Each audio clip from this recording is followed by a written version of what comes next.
Admiral Kate Morrison stood on the bridge of the UES Vengeance, watching the stars through the main view screen. The massive warship drifted silently through space, its engines humming softly.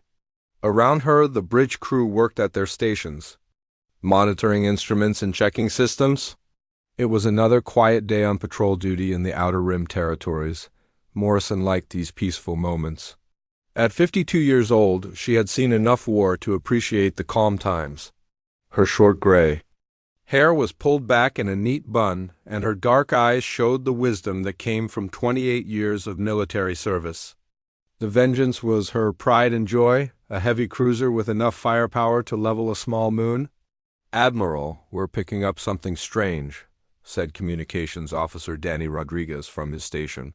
The young man frowned at his screens, adjusting dials and filters. "It's a transmission, but not like anything I've seen before." Morrison walked over to Rodriguez's station. "What kind of transmission?" "Emergency frequency, ma'am, but it's not human." "The signal pattern is all wrong." Rodriguez put the audio through the bridge speakers. Static filled the air, mixed with what sounded like voices speaking in an alien language. Lieutenant Commander Jake Sullivan looked up from his science station. Sullivan was the ship's expert on alien languages and cultures. He was a thin man with brown hair and glasses, always carrying a tablet full of research notes. "I'm getting readings that match the Kithara communication protocols," he said. Morrison felt her stomach tighten. The Kithara were one of the few alien species that humans had made friends with. 3 years ago, when human explorers first entered their space, the Kithara had welcomed them with open arms. They were a peaceful people, who looked like tall, slender deer that walked on 2 legs. Their large eyes and gentle voices had won over every human who met them. "Can you clean up the signal?" Morrison asked Rodriguez. "Working on it, Admiral." Rodriguez's fingers flew over his controls. Slowly, the static began to fade. What came through next made everyone on the bridge freeze. The voice that emerged was clearly Kithara, but filled with terror and desperation. Even through the alien words, the fear was obvious. Sullivan grabbed his translation equipment and started working frantically. "I'm getting fragments," Sullivan said, his voice tight with concentration. "Something about ... dying. Please help ... double quotes." He paused, listening carefully. "Wait, there's more coming through." The transmission continued for several more minutes. Sometimes the signal was clear, sometimes it faded to almost nothing. But slowly, Sullivan began to piece together the message. His face grew pale as he worked. "Admiral," Sullivan said finally, turning to face Morrison. "This is a distress call from Thesha Prime. That's the Kithara homeworld." "What's happening there?" Morrison asked. Though she already feared the answer, Sullivan looked down at his notes. "They're under attack by the Vakari Dominion. The message says their defense fleet has been destroyed. Their cities are burning. They're asking for help from anyone who can hear them." A heavy silence fell over the bridge. Everyone knew about the Vakari Dominion.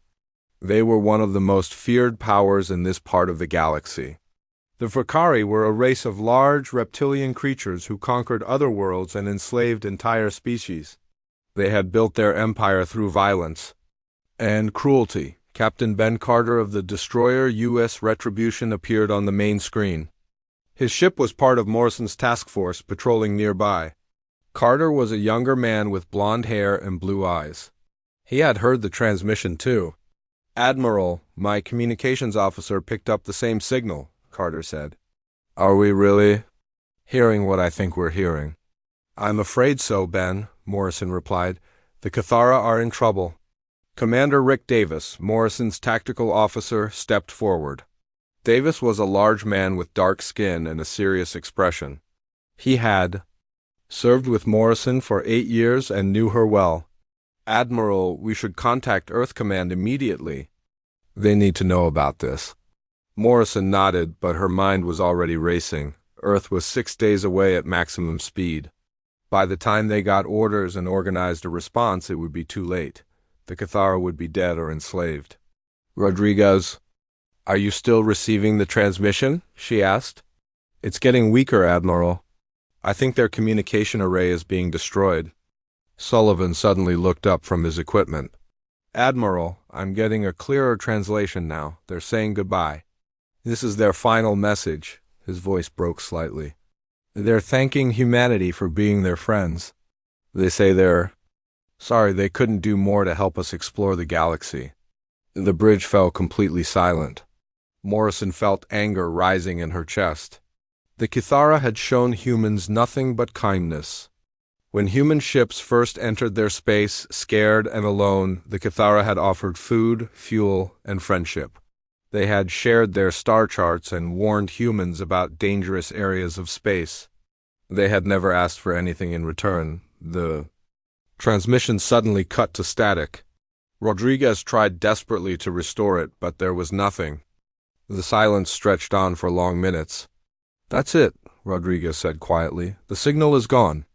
Morrison stared at the view screen, her hands clenched into fists. Around her, the bridge crew waited for orders. She could feel their eyes on her, wondering what she would do. Captain Carter's voice came through the communication system. Admiral, what are your orders? Should I contact Earth Command? Morrison was quiet for a long moment. She thought about the Kithara, who had welcomed her personally when the Vengeance had visited Thesha Prime 2 years ago.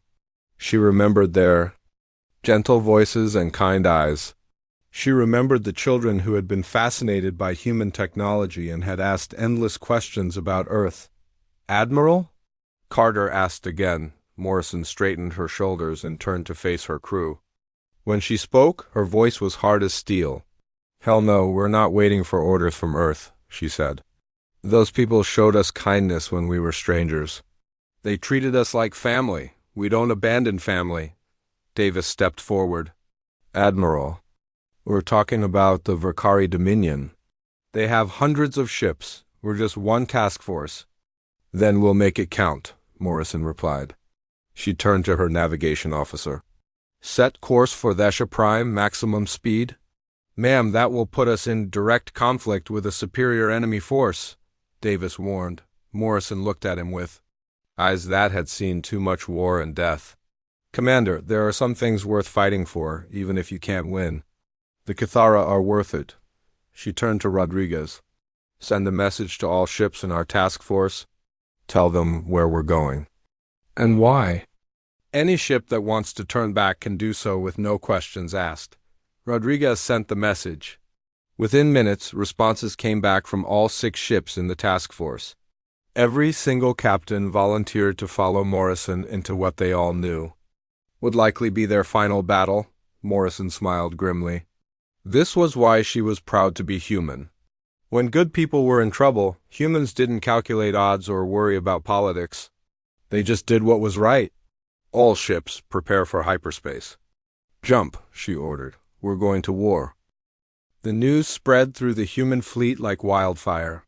Within hours of Admiral Morrison's decision to head for Thesha Prime, every human ship in the sector knew about the Kithara distress call. What started as a small rescue mission quickly became something much bigger. Captain Lisa Grant was the first to respond. Her heavy cruiser, the UES Thunderstrike, had been patrolling 2 systems away when she received Morrison's transmission. Grant was a tough woman with short red hair and green eyes. She had served in the fleet for 15 years and had never backed down from a fight.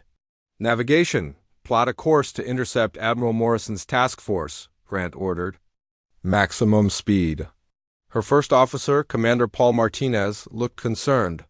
Captain, we'll be going up against the Vakari Dominion. They outnumber us badly. Grant turned to face her bridge crew. The Kithara helped us when we needed it. Now, they need us. That's all I need to know. She paused, looking at each officer. Anyone who disagrees can transfer to another ship when we get back. If we get back. No one asked for a transfer. Captain Ryan Murphy of the battleship UES Devastator was next to join. Murphy was an older man with gray hair and scars on his face from a previous battle. His ship was the most powerful in the area, armed with enough weapons to destroy a small fleet.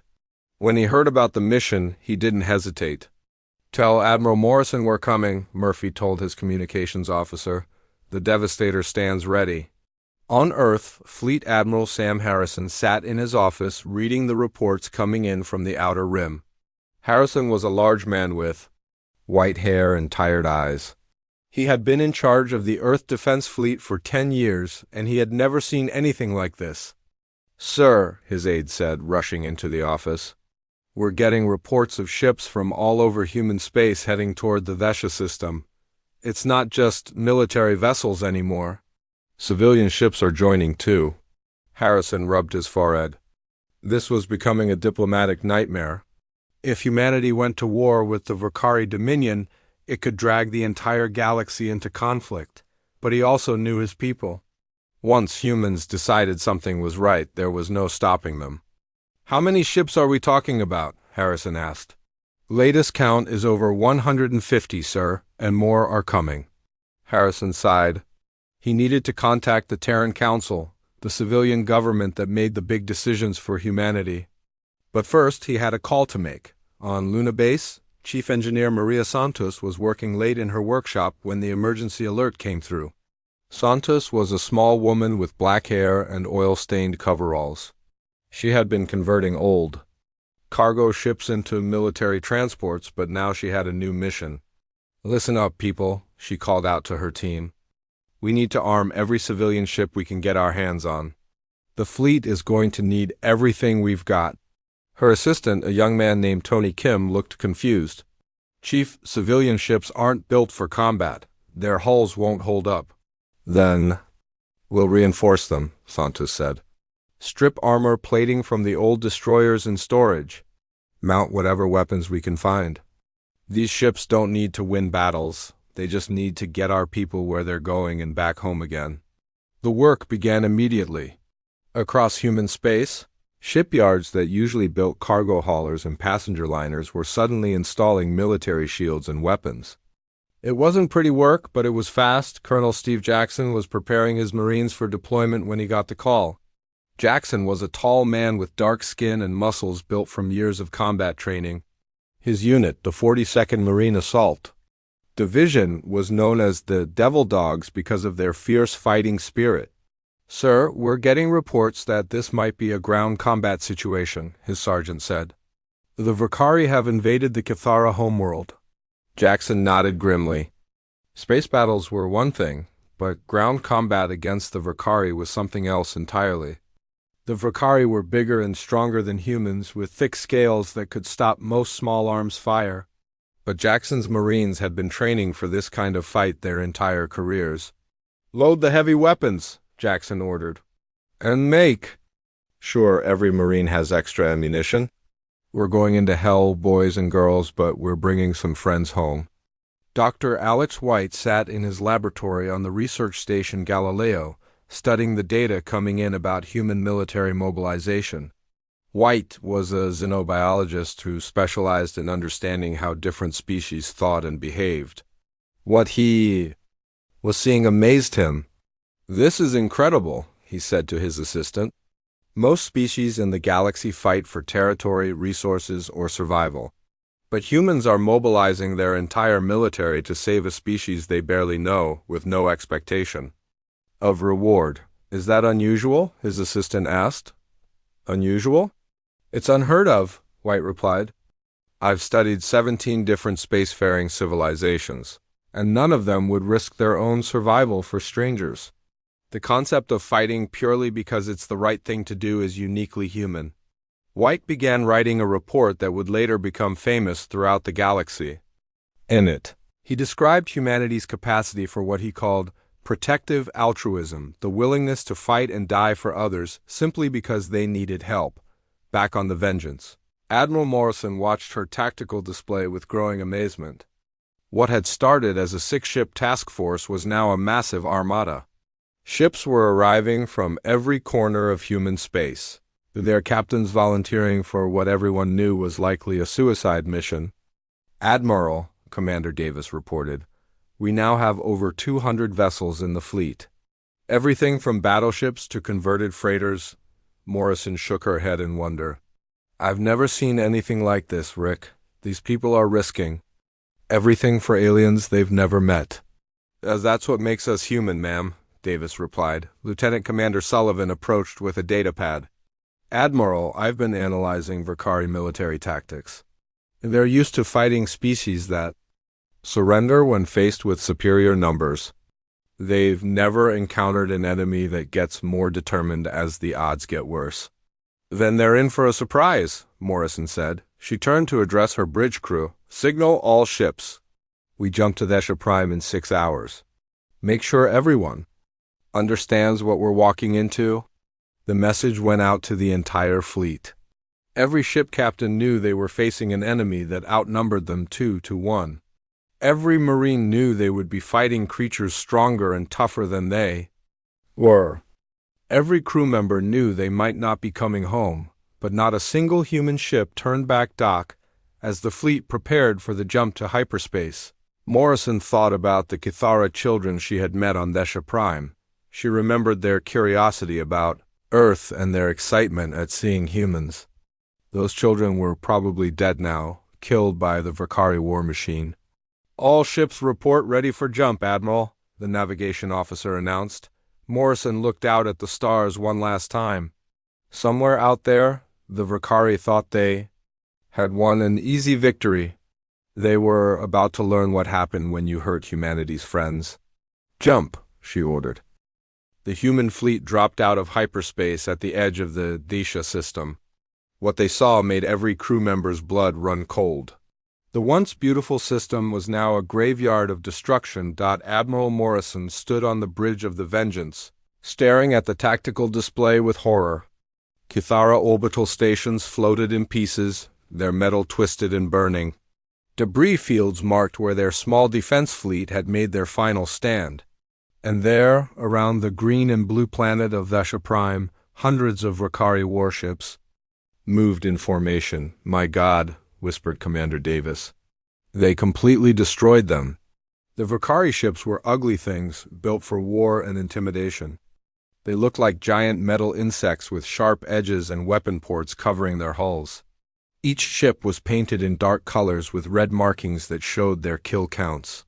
The largest vessels were the size of small cities. Lieutenant Amy Clark from Intelligence worked frantically at her station. Clark was a young woman with blonde hair and sharp eyes who specialized in enemy analysis. Admiral, I'm reading the Vakari 4th Conquest Fleet, 400 ships under War Admiral Zektar. Morrison knew that name. Zektar was one of the most feared commanders in Vakari space. He had conquered 17 different worlds and enslaved millions of beings. The stories of his cruelty were legend throughout the galaxy. What's their formation? Morrison asked. Commander Davis studied the tactical display. They have their heavy ships in a defensive sphere around the planet. Lighter vessels are patrolling the outer system.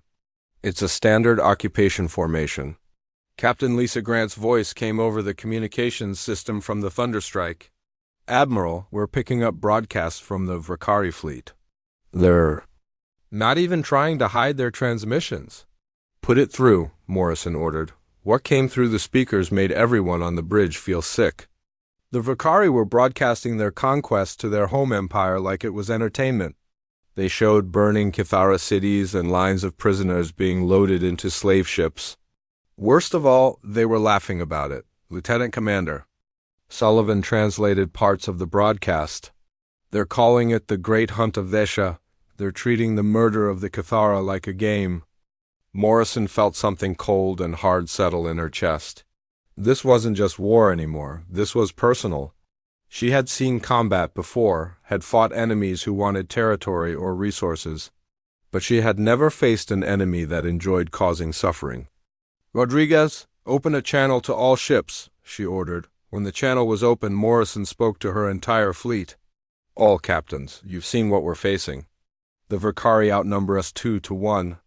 Their ships are bigger and better armed than ours. Any captain who wants to withdraw can do so now with no shame.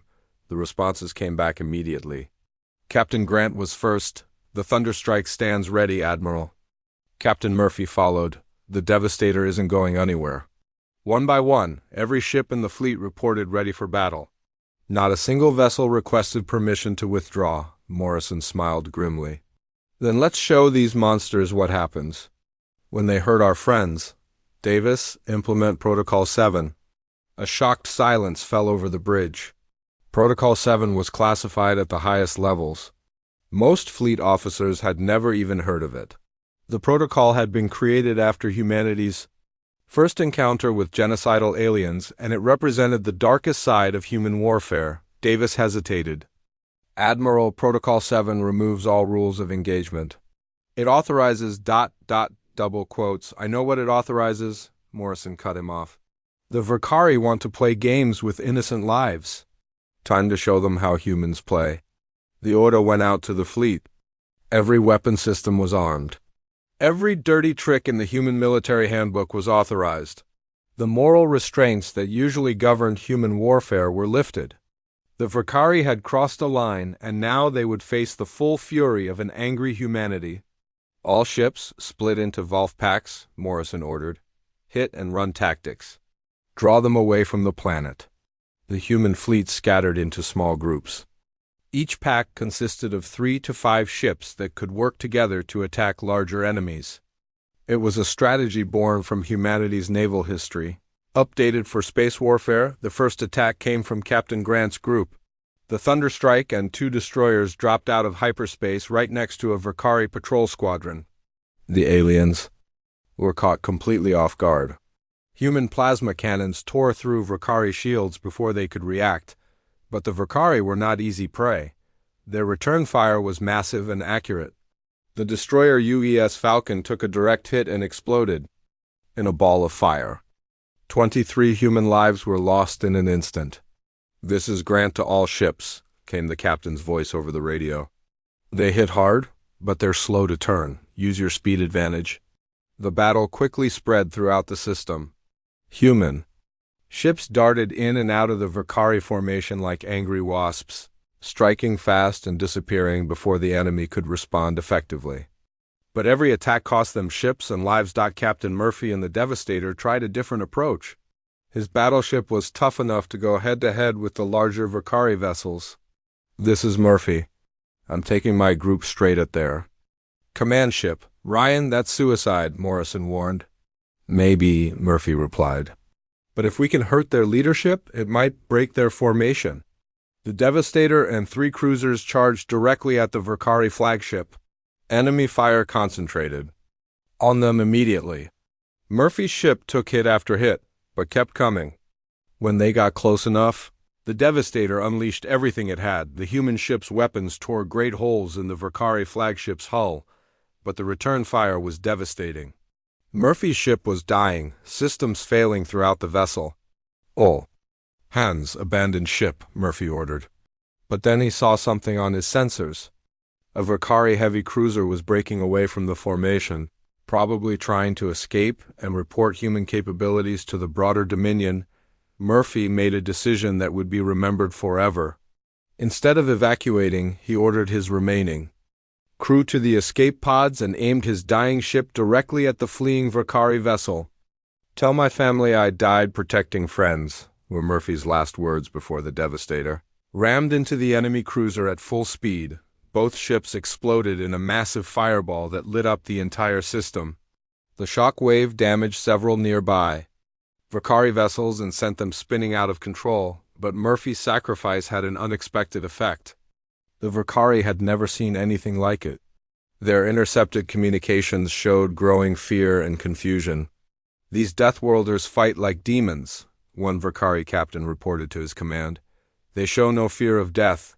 They seem to grow stronger when wounded." Admiral Morrison listened to the intercepted transmissions with cold satisfaction. The Verkari were learning what it meant to fight humans who were truly angry. But the battle was far from over, and her fleet was taking heavy casualties. "All ships regroup for the next phase," she ordered. "We're going to make them pay for every Cathara life they took." The space around Thesha Prime burned with the fires of war as 2 very different species clashed in the darkness between the stars. While the space battle raged above Thesha Prime, Colonel Steve Jackson prepared his Marines for the most dangerous mission of their lives. The drop pods were loaded and ready, each one carrying 12 heavily armed soldiers toward the planets. Surface. Jackson stood in the launch bay of the troop transport UES Guardian looking at his Marines. These were tough men and women who had trained for years to fight the galaxy's worst enemies. But even they looked nervous about what was coming. "Listen up, devil dogs," Jackson called out. "Intelligence reports show Vakari ground forces holding prisoner camps across the planet. Our job is to get the surviving Cathara out alive. The enemy is bigger and stronger than us, but we're smarter and meaner." Sergeant Tony Rodriguez raised his hand. Rodriguez was a small man with dark hair and scars from previous battles. "Colonel, what's our role?" He was asking about the rules of engagement. "There are no rules today," Jackson replied. "Protocol 7 is in effect. These monsters tortured and murdered civilians for entertainment. Show them the same mercy they showed the Cathara." The Marines nodded grimly. They had all seen the Vakari broadcasts.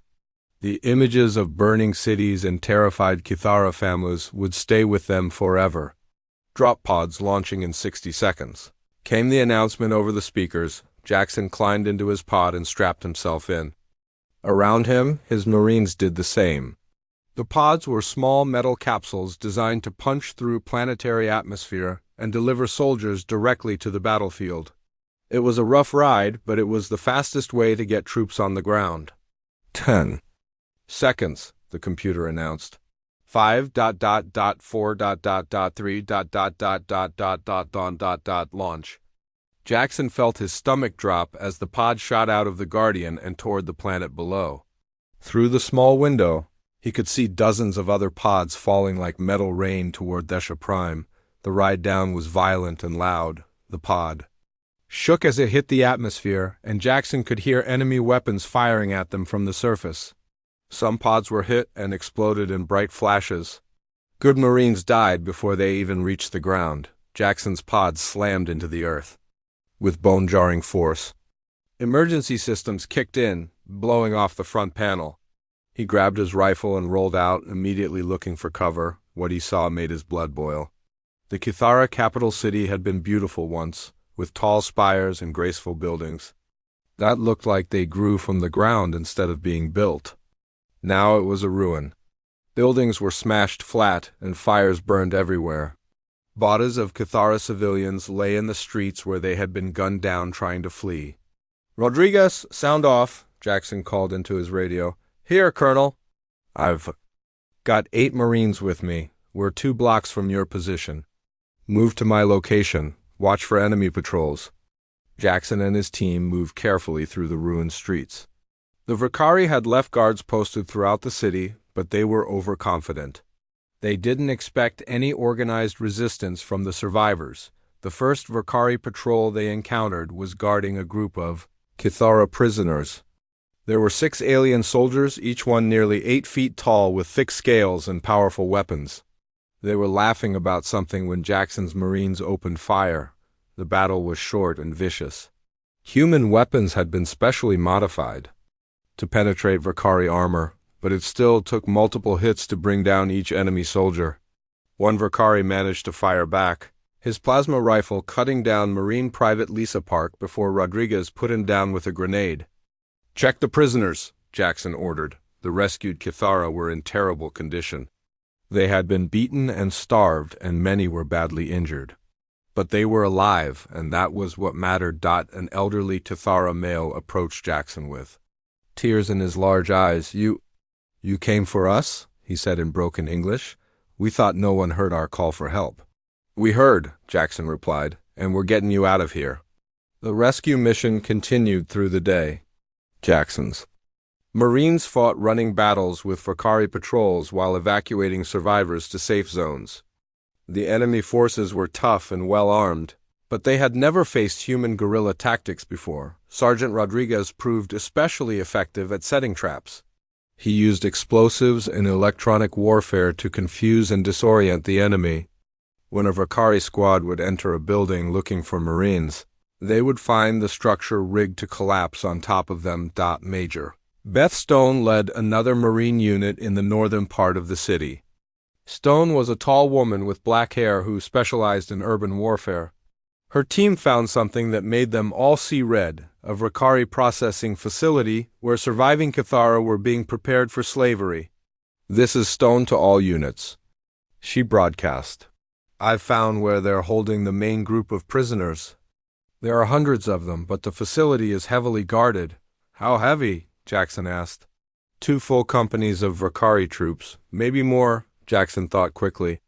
A direct assault would be suicide, but there might be another way. Stone. Can you get close enough to create a distraction?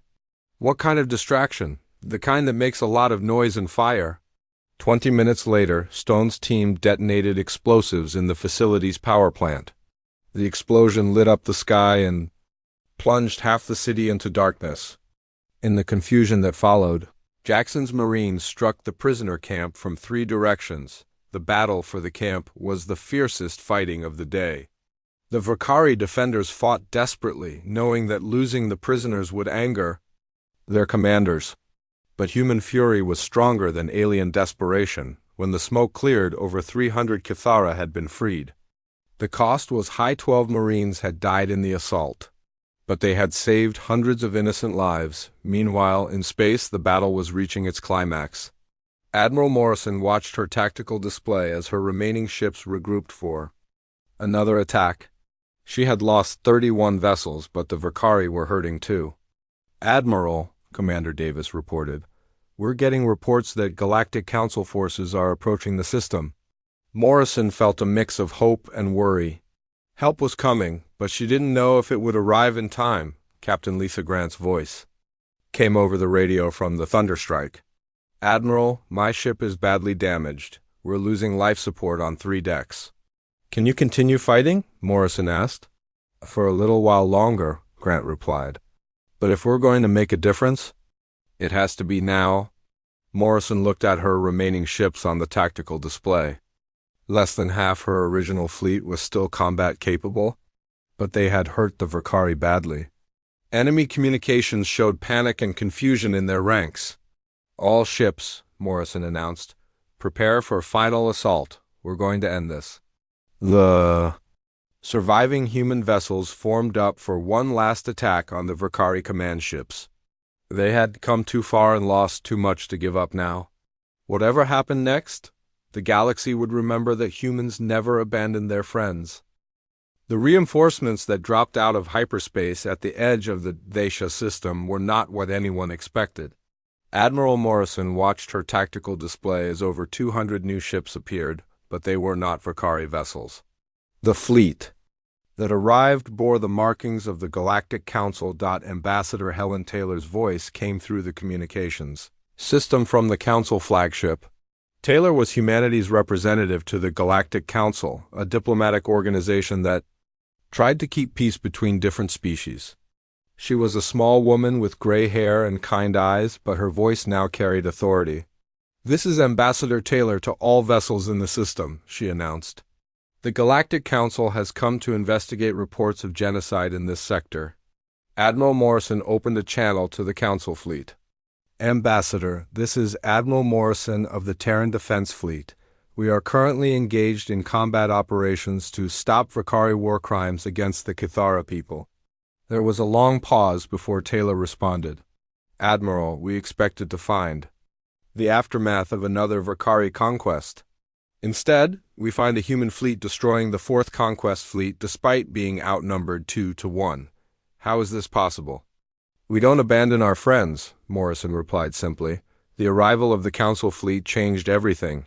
The Vakari found themselves trapped between the vengeful human fleet and fresh Council reinforcements. War Admiral Zektar S. command. Ship was already badly damaged from the human attacks, and now he faced a hopeless situation. All Vakari vessels, this is the Galactic Council, Taylor broadcast. You are ordered to surrender immediately and submit to trial for crimes against sentient beings. Zektar S. response came back filled with rage and desperation. The Vakari Dominion does not surrender to weaklings and prey species. We will fight to the last ship. But many of his captains disagreed. The intercepted Vakari communications showed growing panic in their ranks. They had never faced an enemy like the humans. and the arrival of Council reinforcements broke their will to fight. Captain Lisa Grant, despite her ship's heavy damage, led the final assault on the Vakari command vessel. The Thunderstrike's weapons were barely functional, her shields were down, and life support was failing on multiple decks. But Grant refused to give up. "This is for the Cathara children," she said over the radio as her ship charged directly at Zektar's flagship. The Thunderstrike's remaining weapons poured fire into the enemy vessel. Zektar's ship tried to return fire, but human plasma torpedoes found their mark. The Vakari flagship exploded in a massive fireball, taking the War Admiral and his command staff with it, with their leader dead and surrounded by enemies. The remaining Vakari ships began to surrender. One by one, they powered down their weapons and submitted to Council forces. The few vessels that tried to escape were quickly hunted down by human ships that showed no mercy. On the surface of Desha Prime, Colonel Jackson's Marines continued their rescue operations. They had found over 1,000 surviving Cathara scattered throughout the ruined cities. The survivors were in terrible condition. Starved and traumatized by their ordeal, Elder Cassara was the highest-ranking Cathara official still alive. She was an elderly female with silver fur and large, sad eyes that had seen too much death. When Jackson's Marines brought her to the evacuation point, she could barely stand. "Why did you come?" she asked Jackson in her soft voice. "We are not your people. This was not your war." Jackson knelt down beside the elderly alien, his battle armor still smoking from the firefight. "You called for help," he said. "That made it our war." Cassara began to cry, tears flowing down her furry cheeks. "Of our 8 billion people, only 2 million survived. Our world is destroyed, our children are dead. But 2 million are alive because humans heard your call," Jackson replied. "We couldn't save everyone, but we saved who we could." News of the battle spread throughout the galaxy faster than anyone expected. The story of humans mobilizing their entire fleet to save strangers amazed other species. Most civilizations fought for profit, territory, or survival. But humanity had risked everything for beings they barely knew, asking nothing in return. Dr. Alex White's report on human protective behavior became required reading in diplomatic circles. In it, he wrote, "Humans possess a unique trait among spacefaring species. They will fight and die for others simply because it is morally right. This makes them simultaneously the most dangerous and most trustworthy species in the galaxy." The political consequences were immediate and far-reaching. The Vakari Dominion, learning that their entire Fourth Conquest fleet had been destroyed, immediately sued for peace. They agreed to release all enslaved populations and pay reparations to their victims. Other aggressive species began reconsidering their expansion plans, having seen what happened when humans decided you had crossed the line, but the cost of victory was heavy. 37 human ships had been lost, along with over 8,000 crew members. Memorial services were held throughout human space for those who died saving strangers. Admiral Morrison stood on the bridge of the Vengeance, looking out at the aftermath of the battle. Debris from dozens of ships floated in space around Desha Prime. Rescue shuttles moved between the wreckage, searching for survivors from both sides. "Admiral," Commander Davis reported, "the Council has officially recognized our actions as a lawful intervention to prevent genocide. There will be no diplomatic consequences." Morrison nodded, but her thoughts were elsewhere. She was thinking about Captain Grant, who had died when the Thunderstrike finally succumbed to battle damage. She was thinking about Captain Murphy, who had sacrificed himself to stop a fleeing enemy. She was thinking about all the good people who would never see home again. "Ma'am," Rodriguez called from his station, "we're getting a transmission from Elder Cassara." The elderly Cathara appeared on the main screen. Behind her stood other survivors, including some children who had somehow escaped the massacre. Despite everything they had endured, the Cathara still looked at humans with wonder and gratitude. "Admiral Morrison," Cassara said, "we have nothing left to offer you in payment for what you have done. Our world is destroyed, our people scattered. But we want you to know that your kindness will be remembered for all time." Morrison felt tears in her eyes. Elder, you don't owe us anything. We did what any decent beings would do. No, Kasara replied firmly. We called out in our darkest hour, not knowing if anyone would hear. You heard. You came not for profit or territory, but because we asked for help. Today we learned that in this cold universe, some species burn with the warmth of compassion. The transmission ended, leaving the bridge in respectful silence. Morrison looked out at the stars and thought about the future. Humanity had proven itself today, not through conquest or dominance, but through sacrifice and love within weeks 17. Different species formally requested defensive alliances with humanity. They wanted the protection that came with human friendship. The galaxy had learned a simple truth. Humans might be dangerous as enemies, but they were invaluable as friends. The surviving Cathara would rebuild on a new world in human space, protected by the Terran Defense Fleet. Their children would grow up knowing that when their people cried for help, strangers from across the galaxy had answered that call and paid with their lives to keep them safe. And that, Morrison realized, was what made humanity special in a universe full of wonders.